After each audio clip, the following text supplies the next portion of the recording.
Welcome to guys, কেমন আছো তোমরা? তো এইটাই দেখো নতুন কারিশমা যেটা। তো গাড়িটা অনেকদিন পরে আছে, মাছ ধরে আছে মাছটা।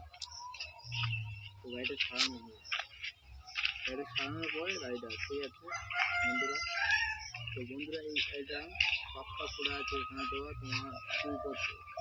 তো এই গাড়িটাকে আমি নিয়ে যাবো, নিয়ে মডিফাই করবো, করে তারপরে গাড়িটাকে আমি চালাবো। কেমন হবে মজা তো তখনই আসবে। তো চলো দেখা নিয়ে যাক এর মুখটা, গাড়ির লুকটা কতটা R15-এর মতো দেখতে পাচ্ছ গাইস, দেখতে পাচ্ছ বন্ধুরা? একদম ফাটাফাটি, একদম কাঁচা কুটিং মাছ, খালি চালানোর দরকার।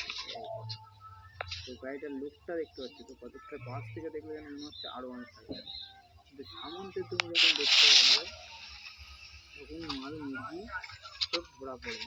দেখা যাক দেখো এমনিতে লুকটা ভালোই লাগছে, কিন্তু এরকম মডিফাই করা যায় তো এরকম ফাটাফাটি। তো বন্ধুরা এইটুকুনি আজকের মতো, সমাপ্ত। কালকে আবার দেখা হবে।